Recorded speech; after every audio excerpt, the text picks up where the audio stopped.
Hello दोस्तों, स्वागत है आपका GK with Azeem YouTube channel में। दोस्तों, आज का हमारा टॉपिक है पराश्रव्य एवं अप्रश्रव्य तरंगे यानी अल्ट्रासोनिक एवं इंफ्रासोनिक वेव। आज हम इसके बारे में जाना जाएगा। इससे कुछ परीक्षाओं में सवाल आते हैं, इसके इस्तेमाल, इसके प्रयोग, इस पे कौन कौन से बने हैं यंत्र, जो एक दिवसीय परीक्षा में अक्सर इसे सवाल पूछे गए हैं। तो आज हम इन्हीं सवालों के बारे में और इसके बारे में जाना जाएगा कि एक दिवसीय परीक्षा में इस टॉपिक से कितने सवाल बन सकते हैं। सबसे पहले पराश्रव्य एवं अपराश्रव्य तरंगों को समझने से पहले हम समझते हैं तरंग कि तरंग क्या है, तब हमें बातें समझ में आएंगी। देखिए, तरंग क्या है। तरंग यानी किसी माध्यम में विक्षोभ या कंपन के द्वारा पैदा होता है और यह आगे की तरफ बढ़ता है और यह चारों दिशाओं में फैल जाता है, कहलाता है तरंग। एक तरह का विक्षोभ है और ये एनर्जी है जो आगे बढ़ती है। और तरंग दो टाइप के होते हैं, एक होते हैं विद्युत चुंबकीय तरंगे और एक होते हैं यांत्रिक तरंगे। आज हम इन्हीं यांत्रिक तरंगों के बारे में बात करेंगे। अब देखिए, इस पर मैंने वीडियो बनाया भी है, फिर भी मैं ये मान के चला वीडियो बनाता हूँ। फिर भी मैं ये मान के वीडियो बनाता हूँ कि आप इसके बारे में कुछ भी नहीं जान रहे हैं। तो जान लीजिए, विद्युत चुंबकीय तरंग वे होती हैं जिन्हें चलने के लिए किसी माध्यम की ज़रूरत नहीं होती है, जबकि यांत्रिक तरंगें वे होती हैं जिन्हें माध्यम की ज़रूरत होती है, अर्थात वो माध्यम हो और उसमें अर्थावस्था एवं जड़त्व का गुण होना चाहिए, तभी ये वेव आगे बढ़ते हैं। तो इसका क्या है कि यांत्रिक तरंगे ऐसे हैं जिनको संचरण के लिए माध्यम की आवश्यकता होती है और यह वस्तुओं को विस्थापित करने की इनमें क्षमता होती है, हटाने की क्षमता इनमें होती है।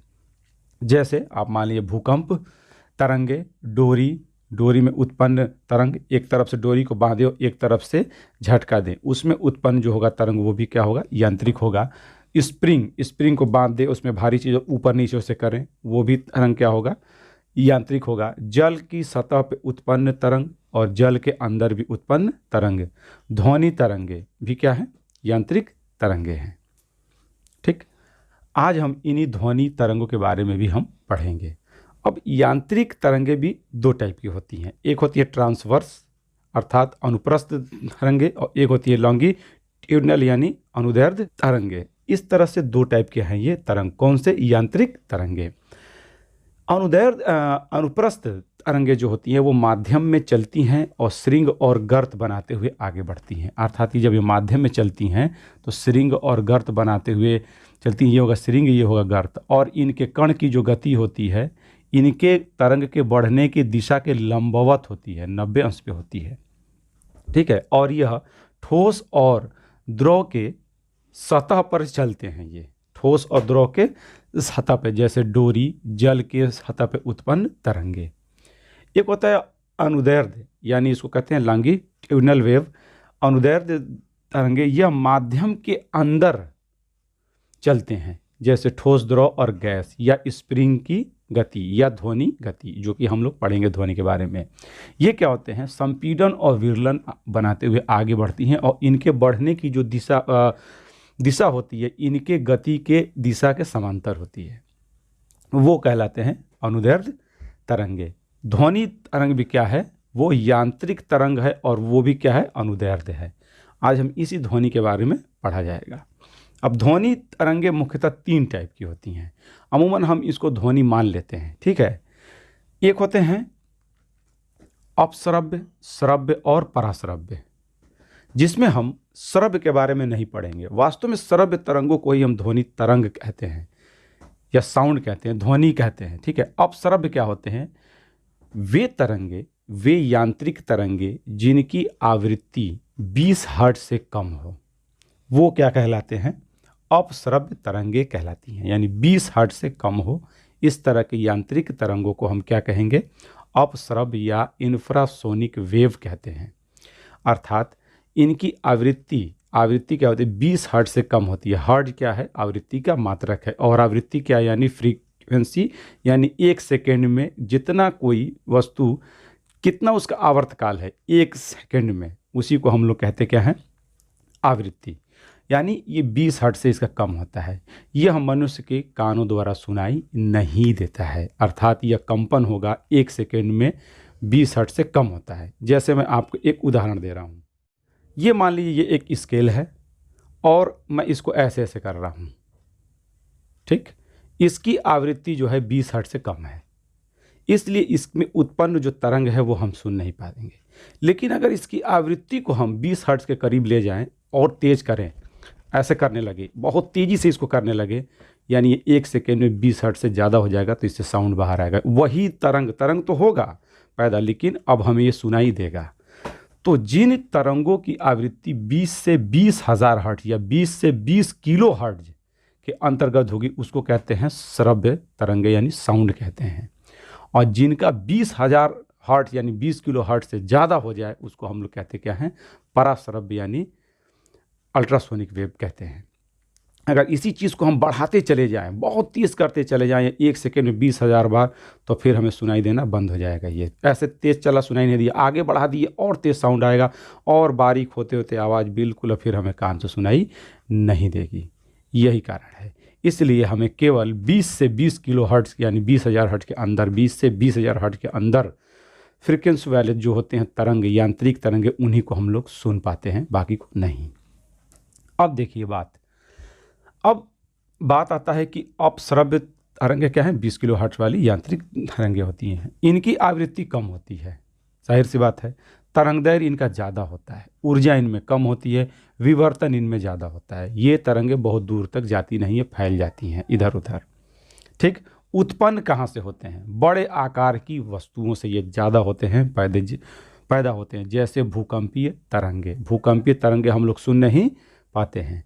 हाथी, वेल, गेंडा, लोलक यानी पेंडुलम जो ऐसे घूम रहा है, लोलक, सुनामी, हृदय की धड़कन हमारी आप सुन नहीं पाएंगे जब तक कि यहाँ बेटे स्टेथोस्कोप न लगाया जाए। वो क्या करता है कि ये अपश्रव्य तरंगों को श्रव्य तरंगों में बदलता है, जो कान में हमारा ढप ढप की आवाज़ आती है।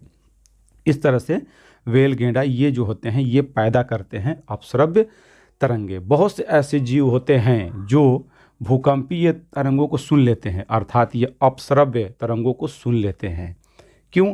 क्योंकि इनमें सुनने की क्षमता होती है। यही कारण है कि भूकंप जब आने से पहले जब पी तरंगे जब आती हैं, भूकंप जब आता है तो पी वाली जो आती है, इसका एहसास हमें नहीं होता है, पर हाथी को और मछलियों को ये ज्ञान हो जाता है सुनामी में कि ये तरंगे आने वाली हैं। तो ये था अपश्रव्य तरंगे। आगे बढ़ते हैं, अब आता है श्रव्य। तो हम लोग इसके बारे में पढ़े हैं, मैंने ध्वनि के बारे में कंप्लीट वीडियो बनाया है, आप चाहे तो जाके डिस्क्रिप्शन में दिए गए लिंक पे आप उसे क्लिक करके देख सकते हैं। और इसका स्क्रीनशॉट मेरे टेलीग्राम चैनल पे भी मिल जाएगा। टेलीग्राम मेरा चैनल है जीके विद अजीम, आप जाए तो वहाँ पे भी स्क्रीनशॉट आपको मिल जाएगा, वहाँ से आप अपने नोट्स को मेंटेन कर सकते हैं। अब आता है पराश्रव्य तरंगे यानी अल्ट्रासोनिक वेव। क्योंकि श्रव्य वाले के बारे में हमने पढ़ा है कि आवृत्ति क्या होती है, तरंगदैर्घ्य क्या होता है, आयाम क्या होता है, आवर्तकाल क्या होता है, आवर्त गति क्या होती है, इसके बारे में मैंने वीडियो बनाया है, आप चाहें तो लिंक में जाके क्लिक करके देख लीजिए। अब आते हैं पराश्रव्य तरंगे।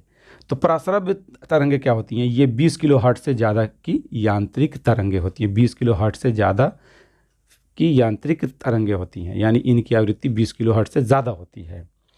इनमें क्या होती है? अधिक आवृत्ति होती है, तरंगदैर्घ्य इनका बहुत कम होता है, इसलिए इनमें ऊर्जा क्या होती है? ज़्यादा होती है, इसलिए इनमें विवर्तन बहुत कम होता है, यानी ये बहुत दूर तक भेजे जा सकते हैं। इसलिए इसका इस्तेमाल जो होता है नेविगेशन में होता है, सूचनाओं को भेजने में होता है। अब इसको उत्पन्न कौन करते हैं? तो सबसे पहले इसको उत्पन्न किया था गाल्टन नामक वैज्ञानिक ने। उन्होंने एक सीटी बनाई थी, गाल्टन सीटी, जिससे उन्होंने 20,000 हर्ट्ज से ऊपर तक के ध्वनि तरंगों को उन्होंने पैदा किया था। पीजो होता है, पीजो एक तरह की इलेक्ट्रिक डिवाइस है, उससे अब वर्तमान में ये निकालते हैं साउंड इलेक्ट्रॉनिक्स में। क्वार्ट्ज क्रिस्टल, ये भी क्या होता है? एक क्वार्ट्ज क्रिस्टल को दो प्लेटों के बीच में वोल्टेज भेजकर उसमें ये भी तरंगे उत्पन्न कराते हैं, उसको कराते हैं कंपन। ये अमूमन हम लोग की जो इलेक्ट्रॉनिक घड़ी होती है उसमें ये लगी होती है। क्वार्ट्ज क्रिस्टल कंपन करने के लिए छोटा सा होता है, अगर आप देखें इलेक्ट्रॉनिक्स में केवल होता है, वो इलेक्ट्रॉनिक वाली जो घड़ी आती है। चमगादड़ इसको करता है पैदा है जानवरों में, पाइपोरस, डॉल्फिन, चूहे, ठीक है, और 5 वर्ष से कम आयु के बच्चे भी इसको सुनने में सक्षम होते हैं। जैसे जैसे आपकी आयु बढ़ेगी आपको इसकी सुनने की क्षमता घटती चली जाती है और बाद में बुढ़ापे में और घट जाती है। वजह क्या होती है कि जो हमारी कान की स्टेपी जो हड्डी होती है, जिस स्नायु से जुड़ी होती है, धीरे धीरे वो हो जाती है कठोर। जिससे हमारी सुनने की क्षमता घट जाती है। ठीक है, अब इसका उपयोग, अब एक चीज़ और बात में आती है कि आखिर हम 20 से 20 किलो हर्ट्ज वाले आवृत्ति के यांत्रिक तरंगों को ही क्यों सुन पाते हैं। मेन कारण क्या है कि 20 हर्ट्ज से अगर कम हम आवृत्ति की तरंग है जब हमारे कान के पर्दों पे पड़ती है तो कान के पर्दे इतनी कम एनर्जी पे हिलते ही नहीं हैं, जिससे हमें सुनाई का अनुभव नहीं होता है, वो साउंड बन ही नहीं पाता है। और 20,000 हर्ट्ज से इतना तेज़ होता है कि जड़त्व के कारण भी हमारे कान के पर्दे हिलते नहीं हैं, यानी वो स्टेपी नामक हड्डी हिलती ही नहीं है, जिस कारण से वो भी साउंड में सुनाई नहीं देती है। ये भी एक कारण है। और उम्र के साथ साथ ये और कठोर होता चला जाएगा, जिससे सुनने की क्षमता आपकी घटती है। यही कारण है कि बुढ़ापे के साथ आदमी की ये सुनने की क्षमता घटती है। अब देखिए, ये थे दोनों बातें थीं। अब इसमें देखिए क्या है, उपयोग की बात करें तो ये इनका विवर्तन बहुत कम होता है, अर्थात ये अपने मार्ग से मुड़ते बहुत कम है। ज़्यादा आवृत्ति होने के कारण इनमें एनर्जी भी होती है, इसलिए इनका इस्तेमाल होता है। इस वाले में तो बहुत ज़्यादा इस्तेमाल नहीं है, लेकिन इसका इस्तेमाल होता है। ठीक है, हाँ, इस्तेमाल होता है। जैसे नेविगेशन में एक जगह काफ़ी लंबाई तक इसकी काफ़ी दूरी तक इसकी वेव को भेजकर किसी चीज़ को पता लगा लेंगे हम। कैसे? तो सोनार द्वारा। सोनार जो होता है, इसका अर्थ होता है साउंड नेविगेशन एंड रैंगिंग। इसका इस्तेमाल जो होता है पानी के अंदर कोई चीज़ अगर छुपी है तो उसका पता लगाने में होता है। ये क्या होता है, एक सिंपल चीज़ होता है। एक मान लीजिए जैसे ये समुद्र है और इसके अंदर एक नाव है, मान लीजिए ऐसे,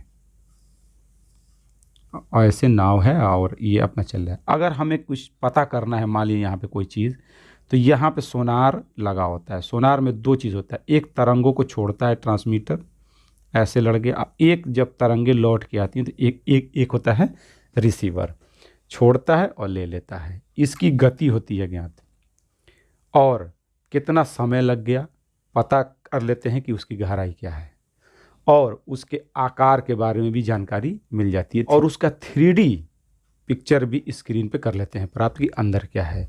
तो समुद्रों के अंदर पनडुब्बियों को पकड़ने के लिए सोनार का इस्तेमाल भी होता है, और पनडुब्बियों के अंदर भी सोनार ही होता है लगा हुआ कि उसके सामने क्या है, वो कैसे आगे बढ़ें।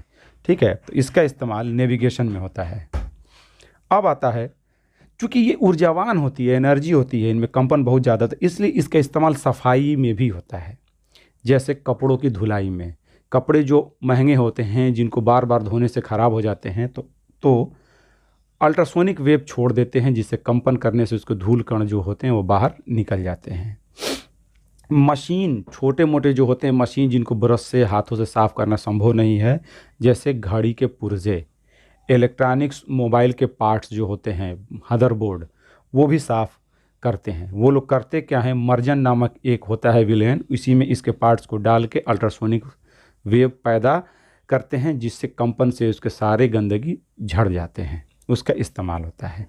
चिमनी की सफाई में होता क्या है कि जब बहुत समय तक इस्तेमाल होती है चिमनियाँ, तो चिमनी से भाई निकलता है कालिख। अब होता क्या, कोई चिमनी मान लीजिए ऐसे है, तो चिमनी के मान लीजिए है, ये दीवारें हैं ऐसे ऐसे मान लीजिए, चिमनी से जब धुआं निकलता है तो धीरे धीरे धुआं इसमें भर जाता है, इसी पे कालिख जम जाते हैं। धुआं नहीं भरता, इसकी कालिख जो होती है इसी पे जम जाती है, और चिमनी का आकार घट जाता है, जिससे वायु निकलने की दर भी घट जाती है, जिससे चिमनी के नीचे ताप प्राप्त नहीं हो पाता है। तो अब इसको साफ़ करने के लिए इतना ही अंदर जा पाना संभव नहीं है, तो यहाँ करते क्या है कि अल्ट्रासोनिक वेव को छोड़ देते हैं, जिससे कंपन से क्या होते हैं, सारे कार्बन के कण नीचे गिर जाते हैं और चिमनी साफ़ हो जाती है। तो इसका इस्तेमाल कालिखों को छुड़ाने के लिए भी होता है, यानी सफाई में इसका इस्तेमाल होता है। वजह यह है कि ये बहुत ऊर्जावान होती हैं। अब आते हैं, अल्ट्रासोनिक जो है चिकित्सा के क्षेत्र में होता है इस्तेमाल। चिकित्सा में ECG का इस्तेमाल होता है, इलेक्ट्रोकार्डियोग्राम जो होता है, इसका इस्तेमाल हृदय की धड़कन को जांच करने में होता है। इसको जो यंत्र है उसका नाम है इलेक्ट्रोकार्डियोग्राम, और जो उससे रिजल्ट आते हैं पेपर पे, उसको हम लोग कहते हैं इलेक्ट्रोकार्डियोग्राफ कहते हैं। इसका इस्तेमाल है हृदय में। अल्ट्रासोनोग्राफी, यानी इसी को आम भाषा में हम लोग अल्ट्रासाउंड कहते हैं, कि अल्ट्रासाउंड कराने में गया था। ठीक है, इसका इस्तेमाल क्या होता है कि शरीर के अंदर आंत, लीवर, पित्ताशय, गुर्दा, गर्भाशय, इसकी जांच होती है कि उसके अंदर क्या है।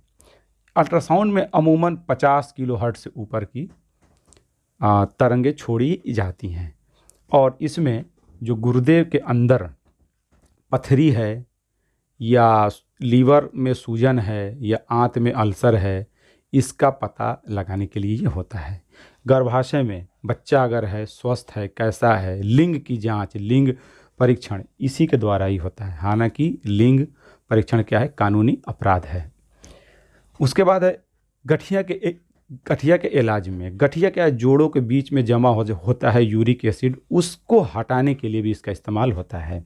गुर्दे की पथरी की ऑपरेशन में, यानी किडनी में जो स्टोन होता है, ये चूँकि बहुत ही एनर्जी वाली होती हैं तरंगे, इसलिए इसको वेव का इस्तेमाल गुर्दे में स्थित पथरियों को तोड़ने में भी होता है और धीरे धीरे इस वेव से पथरियों को तोड़ देते हैं और वह पथरी के जो पत्थर होते हैं बहुत छोटे छोटे होकर पेशाब के ज़रिए बाहर निकल जाते हैं। तो इसका इस्तेमाल भी होता है। अब आता है उद्योग के क्षेत्र में। उद्योग के क्षेत्र में भी इसका बहुत ज़्यादा इस्तेमाल है। जैसे धातु में दरार है, पता लगाने के, धातु का कोई ब्लॉक है बहुत बड़ा, अंदर है दरार, कैसे हम लोग जानेंगे, तो इसका पता करने कि उसमें हवा के बुलबुले तो नहीं है। जैसे ट्रेन है, ट्रेन की पटरी पे कई बार चल रही है ट्रेन, अब वो अगर उसके अंदर दरार है तो इसी से करते हैं पता। पुल है, भवन है, उनमें अगर दरार आए हुए हैं तो उसका भी पता लगा के इसको ठीक करते हैं।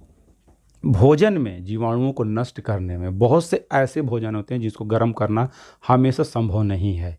जैसे पिज़्ज़ा हो गया, ब्रेड हो गया, केक हो गया, बहुत बार दूध को भी गर्म करना संभव नहीं होता है, तो उनमें इस वेव को छोड़कर जीवाणुओं को नष्ट कर लेते हैं।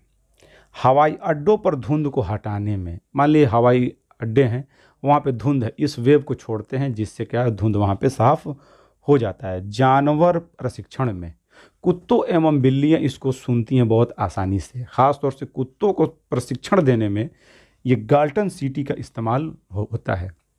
अलग अलग फ्रीक्वेंसी पे पराध्वनिक तरंगे छोड़ते हैं जिससे कुत्ता समझ जाता है कि उसको करना क्या है। जब उसमें आप मारेंगे फूंक, कोई सुन नहीं पाएगा, लेकिन कुत्ता उसको सुन लेता है और समझ जाता है कि उसको क्या करना है। स्वचालित दरवाज़ों में इस्तेमाल होते हैं, जो ऑटोमेटिक खुलने वाले जो होते हैं दरवाजे, उनमें भी इसका इस्तेमाल होता है। तो ये था, देखिए आपको इसमें जानना क्या है। तो आप ये जो चीज़ मैं बताऊँ, ये मैं बहुत पहले आपको पढ़ा चुका हूँ, वीडियो आपको लिंक में मिल जाएगा, आप वहाँ से उसको चाहे तो देख लें। ये होती क्या है, तो यांत्रिक तरंगे होती हैं। और ध्वनि तरंगे क्या होती हैं, यह संपीड़न और विरलन बनाते हुए आगे बढ़ती हैं। ये बहुत दूर दूर होती हैं, तो अर्थात ये क्या, इनकी आवृत्ति कम, इनकी अधिक, इनकी और अधिक होती है। हम सुनते हैं केवल कितना, 20 से 20,000 हर्ट्ज से, इससे कम का हम सुनेंगे नहीं, उससे अधिक का हम लोग सुन नहीं पाएंगे। अपश्रव्य तरंगे जो होता है वो अक्सर परीक्षा में आता है। भूकंप, हाथी, वेल, गेंडा, लोलक, सुनामी, हृदय, ये पूछा गया है कि इसमें कौन सी तरंगे उत्पन्न होती हैं, ये पूछा गया है। और इसके गुण भी आता है कि आवृत्ति कम होती है, तरंग दैर्घ्य होता है ज़्यादा, ऊर्जा होता है कम, विवर्तन होता है अधिक। जो साउंड में जो बेस आता है धक धक की, वो इसी तरंग के कारण होता है। हमारे कान सुन नहीं पाते हैं, लेकिन हमारे ऑर्गन्स हिलते हैं, तो लगता है कुछ हिल रहा है डीजे उजे में।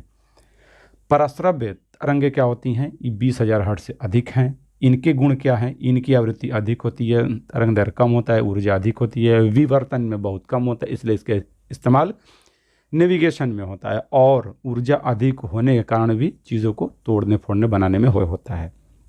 उत्पन्न में ये पाइपोरस, डॉल्फिन, चूहे, क्वाड, क्रिस्टल, चमगादड़, गाल्टन की सीटी और ये होता है। और सुनने में भी चमगादड़ भी है, चमगादड़ तरंग को छोड़ता है और उसको ग्रहण भी करता है, क्योंकि चमगादड़ की आंखें उतनी विकसित नहीं होती हैं, ठीक है। और 5 वर्ष से कम आयु के बच्चे इसको सुन लेते हैं, लेकिन उम्र बढ़ने के साथ इसकी सुनने की क्षमता घटती है। नेविगेशन में इस्तेमाल आप जाने रहे हैं क्यों होता है, और चिकित्सा में ये जान गए, और औषधियों में इसका इस्तेमाल, अरे उद्योगों में इसका इस्तेमाल क्या क्या है, ये चीज़ें आपको जाननी चाहिए। तो मुझे उम्मीद है कि आपको जो मैं बताया हूँ, आपको इससे कुछ ना कुछ समझ में आया होगा। और आप इसका स्क्रीनशॉट आपको टेलीग्राम पे भी मिल जाएगा, वहाँ से चाहें तो आप नोट्स को अपना मेंटेन कर लें।